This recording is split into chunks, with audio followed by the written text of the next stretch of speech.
할렐루야. 네, 오늘도 주회전에 오신 여러분들을 사랑하고 축복합니다. 자, 오늘은 우리가 에스라 8장 말씀을 통해서 우리가 하나님 앞에 은혜 받는 귀한 시간 되기를 간절히 소망합니다. 오늘 함께 말씀의 나눔의 주제가요, 아마 좀 처음 들어보는 그런 단어일 텐데, 아하와 강가에서 그의 응락하심을 입다. 이 응락이라는 단어도 아마 처음 들어보신 분들도 있을 것이고, 제가 주보에 목회서신에 설명을 좀 적어두었는데 또 보실 분들은 보시고 또 말씀을 통해서도 증거하는 그런 시간 되기를 소망합니다. 여러분, 프랑스 파리에 가게 되면요, 높이가 약 330m가 되는 건축물이 하나 있습니다. 그게 혹시 뭔 줄 아세요? 네, 에펠탑이죠. 그래서 프랑스 파리 하면 랜드마크 건물로서 누구나 다 이 에펠탑을 꼽습니다. 근데 여러분, 이 에펠탑이 1887년도에 시공 시작해서 1889년도 중반쯤에 완공이 되게 되는데요, 약 2년 반 정도의 시간 동안에 이 에펠탑이 준공이 되게 됩니다. 그런데 이 에펠탑이 처음 세워질 때 뭐 거의 파리 모든 시민들이 다 반대했다 그래요. 왜 이 흉측한 철골물을 이 프랑스 파리에 세우냐라는 거죠. 여러분, 이 에펠탑이 세워지게 된 이유가 뭐냐면요, 이 프랑스 혁명 100주년을 기리기 위해서 그 에펠탑이 만들어졌다고 합니다. 근데 사람들은 그 에펠탑의 모습이 이 프랑스의 경관과는 전혀 상관없는 그런 높고 커다란 건물이 지어질 것만 같은 거예요. 뭐 거의 대부분의 파리 시민들이 반대하기도 하고, 어떤 시민들은 너무 상처가 된 나머지 이민을 가는 시민들도 상당수가 있었다고 합니다. 그런데 여러분, 그 에펠탑이 세워질 때 반대했던 자들 중에 이 반대 무리들을 강력하게 이끌던 사람이 있었어요. 그게 누구냐면요, 프랑스의 아주 유명한 화가인데요, 또 예술가이기도 한 이 모파상이라는 화가입니다. 이 모파상이라는 화가가 특히 파리 에펠탑이 준공되는 것에 있어서 가장 강력하게 반대를 하며 반대 무리들을 이끌었다고 합니다. 그래서 그가 이런 이야기를 했다고 합니다. 이 에펠탑은 파리의 미관을 해치는 흉물과 같다. 네. 근데 여러분, 그 반대에도 불구하고 결국은 이 에펠탑이 완공이 됩니다. 2년 반 만에. 그런데 에펠탑이 완공되고 나서 아주 기이한 일이 벌어집니다. 그게 뭐냐면요, 아까 제가 가장 강력하게 반대했다라는 이 모파상이라는 이 화가가요, 매일 정오가 되면 이 에펠탑 2층에 아주 유명한 레스토랑이 있거든요. 지금도 유명하다고 합니다. 그 모파상 화가 때문에. 근데 그 모파상 화가가요, 매일 정오가 되면은 그 에펠탑 2층에 있는 레스토랑에 와서 점심을 먹는다라는 거예요. 참 귀한 일이 벌어졌죠. 아니, 그렇게 강력하게 반대했던 사람이 매일같이 에펠탑을 찾는 거예요. 그러니까 사람들은 그 모습을 보면서 너무 이상한 나머지 나중에 이제 이 한 기자가 그 모파상 화가에게 질문을 합니다. 아니, 당신이 그렇게 반대하고 반대했던 에펠탑인데 왜 당신은 이 에펠탑을 매일 정오에 찾아와서 여기서 점심을 먹느냐라고 질문을 하니까 여러분, 어떤 대답이 나온 줄 아십니까? 파리 시내에서 유일하게 에펠탑을 볼 수 없는 자리가 2층 레스토랑 자리였대요. 예. 한번 우리 한번 사진을 볼까요? 누가 봐도 에펠탑밖에 안 보이죠? 파리 어디를 가더라도. 제가 시내 사진을 제가 찾아가지고 띄워달라 그랬어요. 어디를 가도 에펠탑밖에 보이지 않아요, 파리를 가면. 그러니까 이 모파상 화가는 어떻게 하면 내가 에펠탑을 안 볼 수 있을까? 그래서 2층 레스토랑에서 이제 매일같이 점심을 먹었다고 합니다. 그런데 여러분, 제가 왜 오늘 말씀을 준비하면서 여러분들에게 이 하나의 일화를 말씀드리냐면, 여러분, 우리는 지금 어디에 살고 있죠? 지구라는 안에 살고 있잖아요. 여러분, 우리가 지구라는 그 안에 아둥바둥 되며 살아가다 보면 내가 지금 어디에 있는지를 잘 몰라요. 교회도 그렇습니다, 여러분. 만약에 우리 교회가 한 3만 평 정도 되는, 생각만 해도 멋있어요. 그 정도 되는 교회라고 생각을 해보세요. 근데 그 중에 지금 만약에 한 80평 남짓 되는 이 공간 안에 우리가 그냥 들어와 있다고 생각을 해보세요. 그 교회가 보일까요?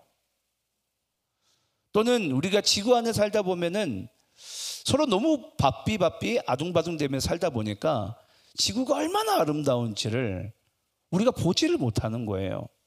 근데 많은 이제 우주인들이 이제 지구를 떠나서 우주 밖에서 지구를 보면 그렇게 이쁘대요. 평생에 그렇게 아름다운 모습을 본 적이 없을 정도로 그렇게 아름답다고 합니다. 여러분들이 사는 지구는 아름다운가요? 너무 더운 곳 아닙니까? 매일같이 왜 이렇게 더운지, 이놈의 지구는 왜 이렇게 열을 받아가지고 왜 이렇게 덥게만 하는지. 근데 여러분, 우리의 인생이 그렇습니다. 우리의 인생이 너무 바삐 살다가 여러분, 여름철이 되면 우리가 항상 가는 게 뭐죠? 휴가잖아요. 때론 여러분들의 삶을 바삐 살아가면서 잠시 그 바쁜 걸음을 한 번쯤은 멈춰보시기 바래요. 그리고 나서 이 세상을 좀 바라보세요. 어딜 가나 저 에펠탑이 보이듯 저는 여러분들이 주님을 느끼실 수 있을 거라고 믿습니다. 그래서 주님은 언제나 우리가 볼 수 있는 분이시고 또 우리가 언제나 함께 하시는 분이신데, 우리가 너무 그 좁은 공간에서 아둥바둥 되다 바삐 살아가다 보니까 주님이 나와 함께 하시는 것을 그렇게 친밀하게 체감하지 못하는 거예요. 그래서 여름이니까 여러분, 휴가도 좀 다녀오시면서 좀 자연도 보시면서, 우리 순덕 집사님 내일 휴가 가시죠?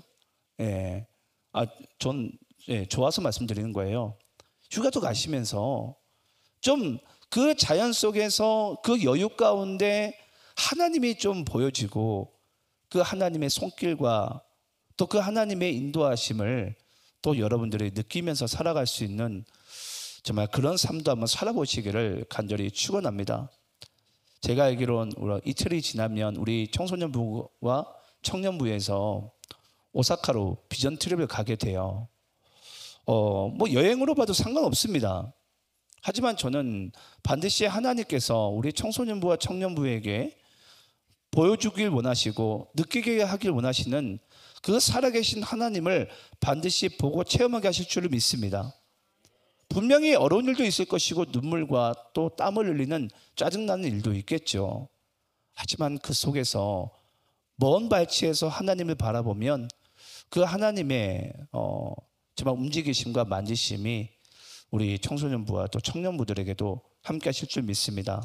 오늘 안식일에 주일날 여러분들이 오늘도 이 자리에 오셨잖아요. 바쁜 일상을 멈추고 내 직장 삶을 멈추고 또 이 자리에 오셨다면 또 말씀을 통해서 그 하나님을 또 은혜를 누릴 수 있는 그런 시간 되기를 소망합니다. 자, 오늘 말씀을 우리가 함께 볼 텐데요. 오늘 말씀의 배경을 잠시 말씀을 드리겠습니다. 오늘 한번 에스라서 8장 1절 말씀을 함께 한번 볼까요? 에스라서 8장 1절. 자, 우리 함께 한번 읽어보도록 하겠습니다. 자, 함께 있습니다. 시작. 아닥사스다 왕이 왕위에 있을 때에 나와 함께 바벨론에서 올라온 족장들과 그들의 계보는 이러하니라. 여러분, 우리가 오늘 왜 본문을 15절부터 읽었냐면요, 에스라서 8장에서 시작이 이와 같아요. 바벨론으로 포로로 끌려갔던 이스라엘 백성들이 에스라서 1장에서 1차 포로 귀환을 하게 됩니다.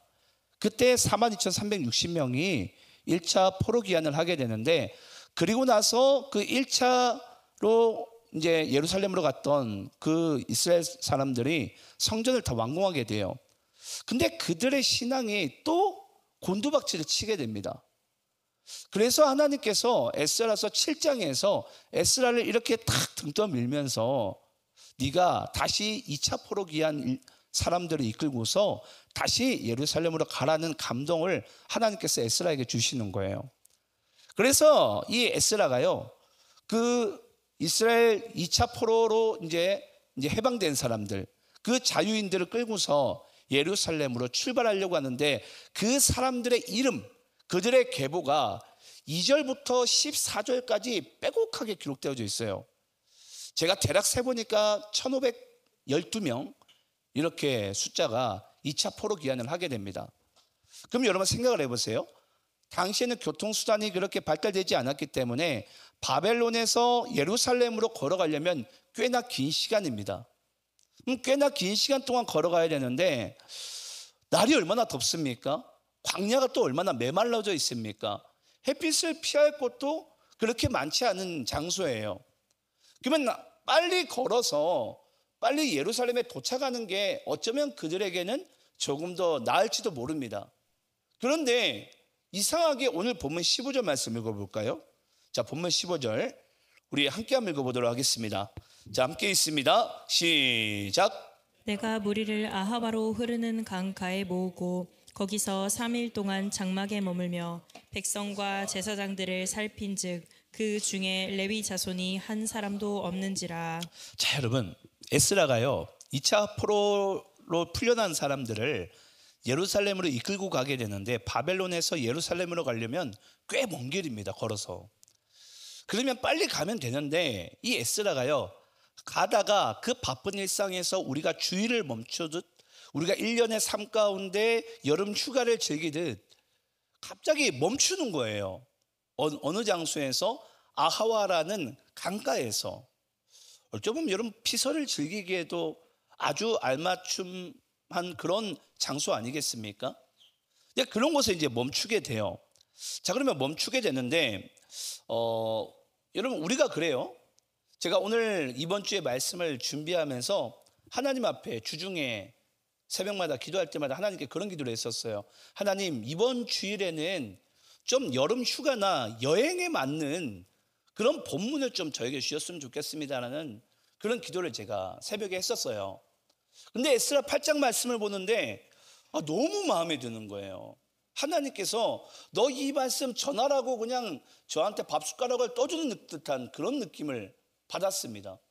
근데 오늘도 보니까 이 에스라가 그 많은 사람들을 이끌고 그냥 곧장 예루살렘으로 가면 되는데 여기서 3일을 머물더라는 거예요.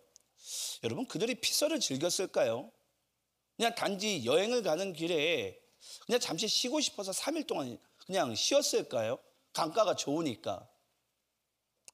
여러분, 저는 여러분들이 예를 들어서 여름에 휴가를 간다고 하더라도 마냥 그리스도인들이 즐겁게 놀려는 마음 가운데 가겠습니까? 그곳에서도 여러분 하나님을 느낄 수 있고, 그곳에서도 우리가 하나님의 임재와 인도하심을 얼마든지 누릴 수가 있어요. 네.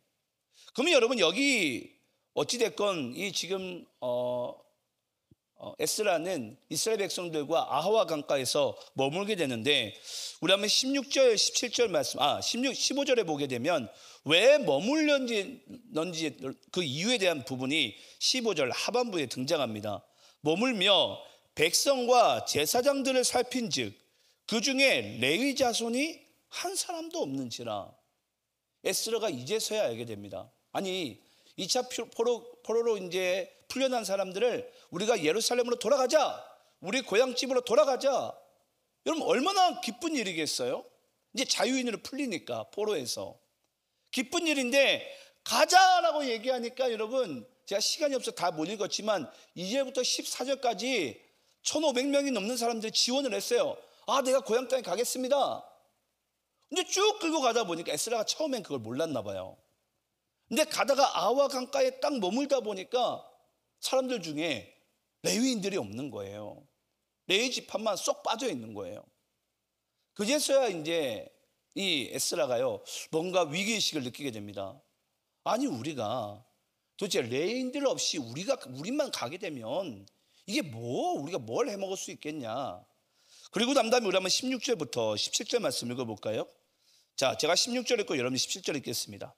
이에 모든 족장 곧 엘리에셀과 아리엘과 스마야와 엘라단과 야립과 엘라단과 나단과 스가랴와 무술람을 부르고 또 명철한 사람 요야립과 엘라단을 불러 가시비아 지방으로 보내어 그 곧 족장 이또에게 나아가게 하고 이또와 그의 형제 곧 가시비아 지방에 사는 느디님 사람들에게 할 말을 일러주고 우리 하나님의 성전을 위하여 섬길 자를 데리고 오라 하였더니. 자, 여러분 아시겠지만 이스라엘 백성들은 자유인으로 풀려나가는 것도 좋지만 그들의 인생에서 포로 시대를 겪으면서 특히나 이 하나님에 대한 예배에 대한 갈증이 목마름이 너무나도 극도에 차여 있는 그런 상황 가운데 있어요. 한마디로 레위인들이 없이는 하나님께 예배할 것, 우리가 예배를 드리지 못한다면 우리가 자유인으로 풀리면 뭐하냐.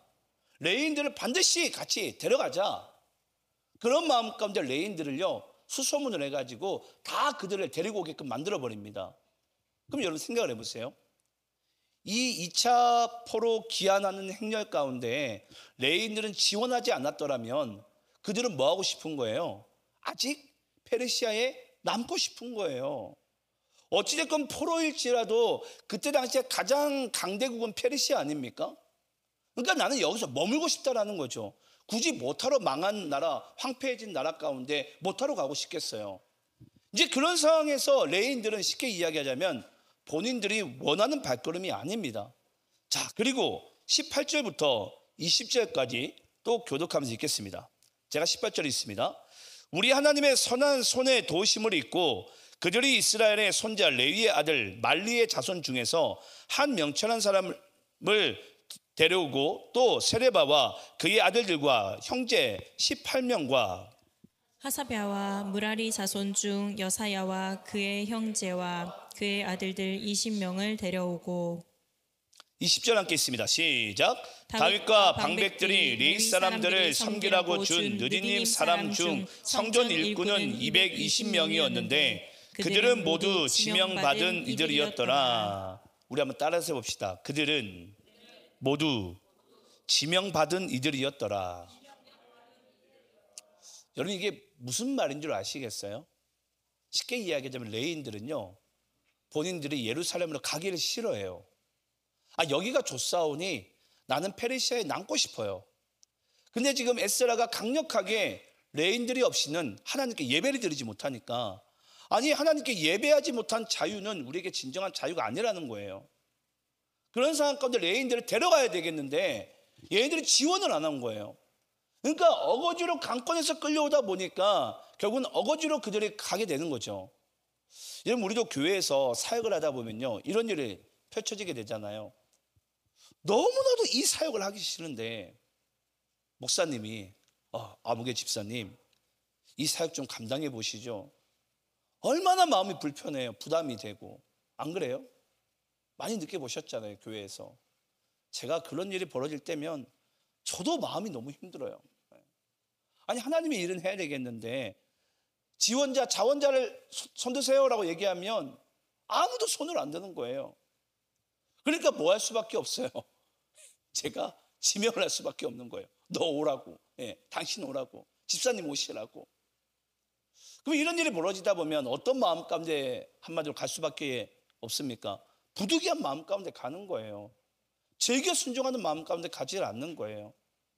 근데 여러분 그런 자리는요 저도 싫고 여러분도 싫으실 겁니다. 근데 여러분 이걸 잊지 마시기 바래요. 우리가 흔히 부르는 찬양이 있잖아요. 내가 너를 지명하여 불렀나니 너는 내 것이라. 내 것이라. 우리가 즐겨 부르는 찬양인데 여러분들께 꼭 이 주일날 이 말씀을 드리고 싶어요. 하나님의 공동체를 위한 부르심에는 즐겨 순종하시기를 축원합니다. 여러분 그 자리가 가장 복된 자리예요. 하나님의 공동체를 위한 그 자리는요 하나님께서는 우리 모두가 즐겨 순종하기를 기뻐하시는 줄을 믿습니다. 예. 꼭 그럴 때면 목사님 저 기도해 보고요. 목사님 저 지금 상황이 이래가지고 조금 더 생각해 보고요. 이게 아니고요.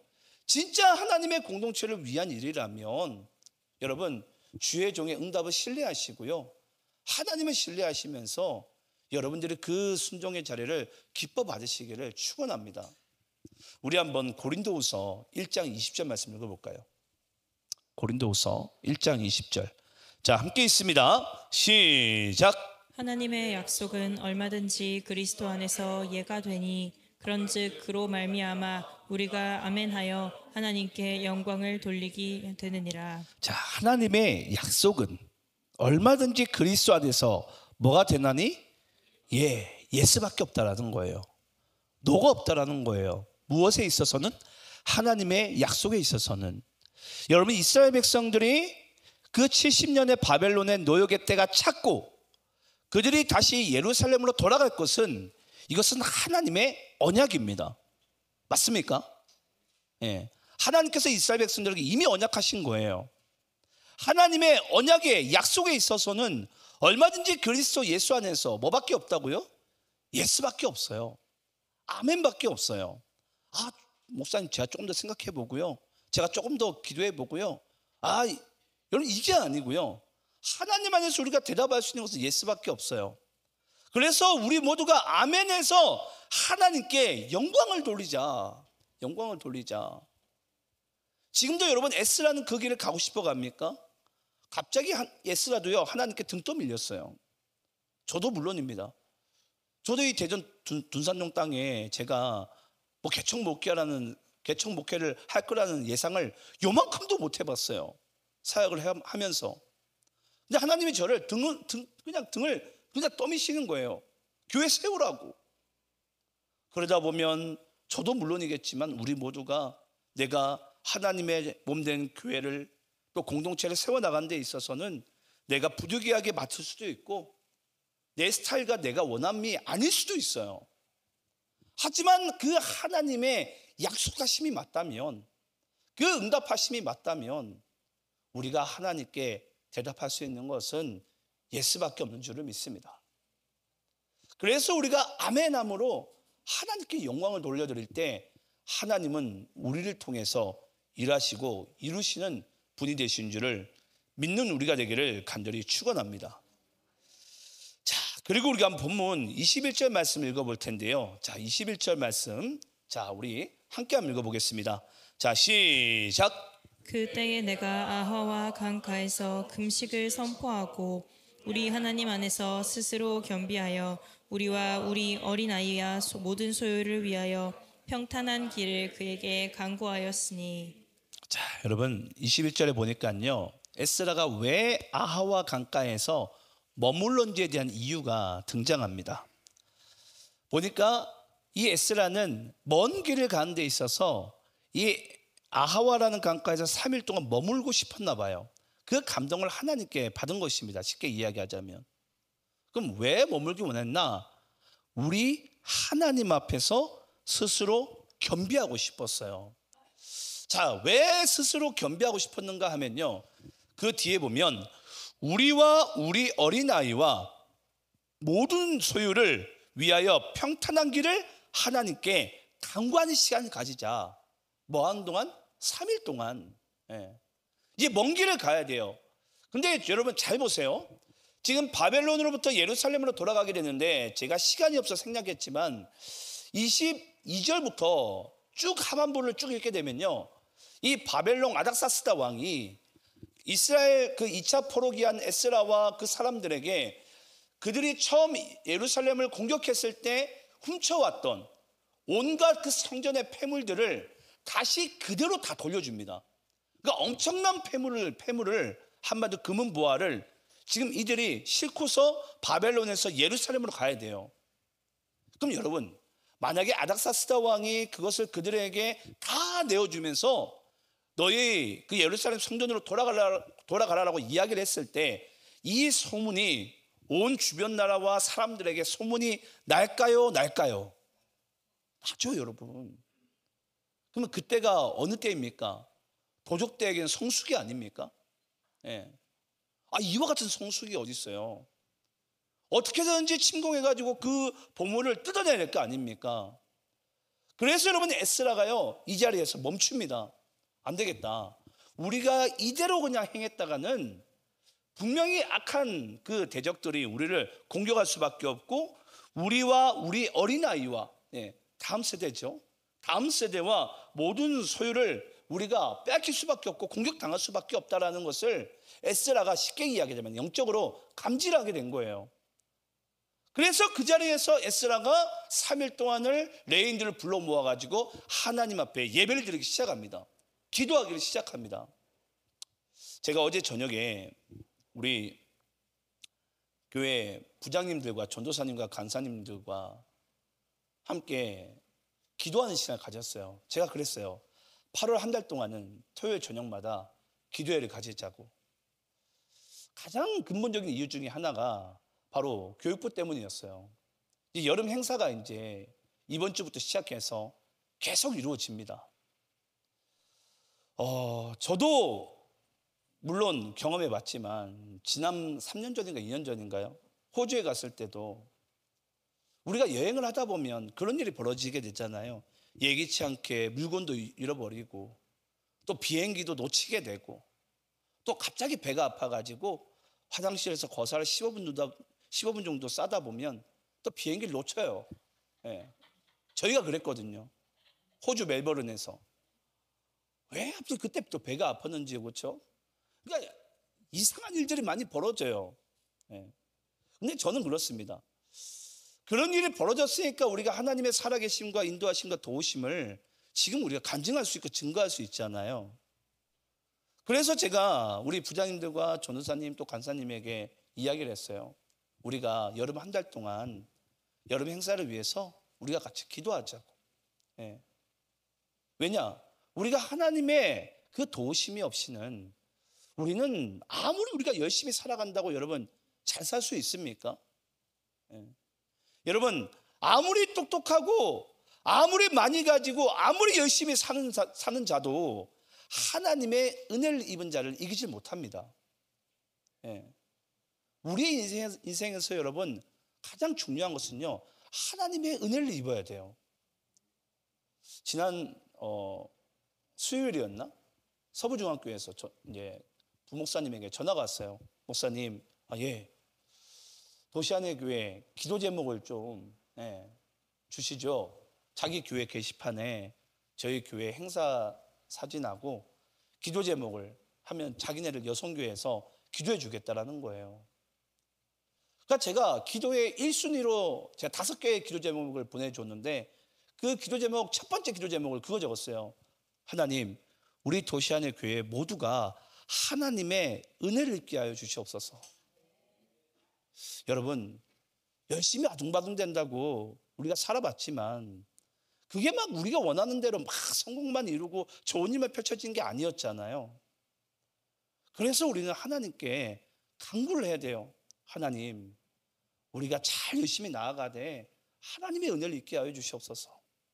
하나님의 도우심이 없이는 하나님의 인도하심이 없이는 살 수 없는 자임을 우리가 아니까 하나님 부디 우리를 도와주시옵소서. 에스라가 여러분 상황적으로 보면 이와 같은 지금 어쩌면 좋은 일이 어디가 있어요. 70년 동안 포로 시대에 살다가 고향 땅으로 돌아가는데 그 아닥사스다 왕이 온갖 폐물과 금은보화를 다 주면서 돌아가라고 하니 여러분 어찌 보면 정신 팔려가지고 룰루랄라 하면서 그냥 아마 갈 수도 있었어요. 근데 그런 상황 가운데 에스라가 아와 강가에서 잠시 멈춘 거예요. 왜냐? 이대로 진행했다가 이대로 갔다가는 딱 악한 영들에게 도적대에게 공격당하기 좋은 딱 그 찰나예요. 그 찰나에 에스라와 그 이스라엘 백성들이 하나님 앞에 기도했을 때 그 하나님의 그 은혜와 자비가 이 이스라엘과 함께한 줄을 믿습니다. 우리 한번 23절 말씀을 함께 한번 읽어볼까요? 22절 23절 같이 읽겠습니다. 제가 22절 읽겠습니다. 이는 우리가 전에 왕에게 아뢰기를 우리 하나님의 손은 자기를 찾는 모든 자에게 선을 베푸시고 자기를 배반하는 모든 자에게는 권능과 진노를 내리신다 하였으므로 길에서 적군을 막고 우리를 도울 보병과 마병을 왕에게 구하기를 부끄러워하였음이라. 그러므로 우리가 이를 위하여 금식하며 우리 하나님께 간구하였더니 그의 응낙하심을 입었느니라. 여러분 22절이 어떤 이야기냐면요, 에스라가 이렇게 이야기를 해요. 우리가 왜 지금 이 예루살렘으로 돌아가는 기로의 행렬 가운데 왜 아하와 강가에서 머무를 수밖에 없었냐면, 에스라와 이스라엘 백성들이 바벨론 땅에 있으면서 수없이 그들이 외쳤던 게 그거였어요. 우리 하나님은 우리를 다시 돌려보낼 것이고 인도하실 것이고 돌아가는 길도 하나님이 다 지키실 것이다. 그렇게 실컷 떠들어 놨으니까 돌아가는 길 가운데 위험이 놓여져 있지만 그들이 아닥사스다 왕에게 뭘 구하지 못합니까? 우리를 지킬 보병과 마병을 요청을 못하는 거예요. 왜냐? 니네 하나님이 다 도와준다며, 다 인도해 줄 거라며. 그런데 무슨 그런 게 있냐? 제가 이번에 우리 청소년부와 청년부가 오사카로 비전 트립을 가는데, 여러분 아시겠지만 7월에 원래 일본 대지진설이 있었잖아요. 그래서 원래 2명의 이 청년과 청소년이 등록을 했다가 취소를 했어요. 그 어머니가 전화가 걸려온 거예요. 목사님, 자기 딸 2딸을 보내려고 하니까 주변 사람들이 미쳤냐고, 일본에 지금 대지진이 일어난다는데 어딜 보냈냐고. 그러니까 제가 전화가 걸려왔어요. 그때 제가 그 어머니께 그런 얘기를 했어요. 어머님, 저는 그런 가설은 믿지 않습니다. 하나님이 우리를 보내주시고 이렇게 함께 하실 거기 때문에 저는 믿는다고. 근데 그 말을 하고 나서 여기 22절의 말씀처럼 제 마음 가운데 불안불안한 거예요. 진짜 지진이 일어나면 어떡하지? 예. 그래서 제가 어제 여기 방 안에서 오래오래 하나님 앞에 기도했어요. 하나님 응낙하여 주시옵소서, 응낙하여 주시옵소서. 예. 여러분, 우리가 때로는 하나님 자랑하고 하나님이 나를 도와주고 은혜 다 얘기하잖아요. 실제 고통과 고난이 뭔가 내 인생에 막힘이 딱 찾아올 때면 하나님이 어디가 있어요? 왠지 마음이 불안해가지고 두려워가지고 막 아둥바둥 되잖아요. 여러분, 그럴 때일지라도 이 에스라와 같이 잠시 그 바쁜 삶을 가던 길을 멈추시고 하나님 앞에 기도하시기 바랍니다. 다시 말씀드리지만 하나님의 은혜를 입은 자를 이길 자가 없습니다. 그 하나님의 도우심과 은혜가 함께 하신다면, 하나님이 우리를 응낙하신다면 그 하나님의 응낙하심을 통해 우리의 삶이 평탄케 될 줄을 믿습니다. 그렇게 살아가는 우리 모두의 삶이 되시기를 간절히 축원합니다. 기도하겠습니다.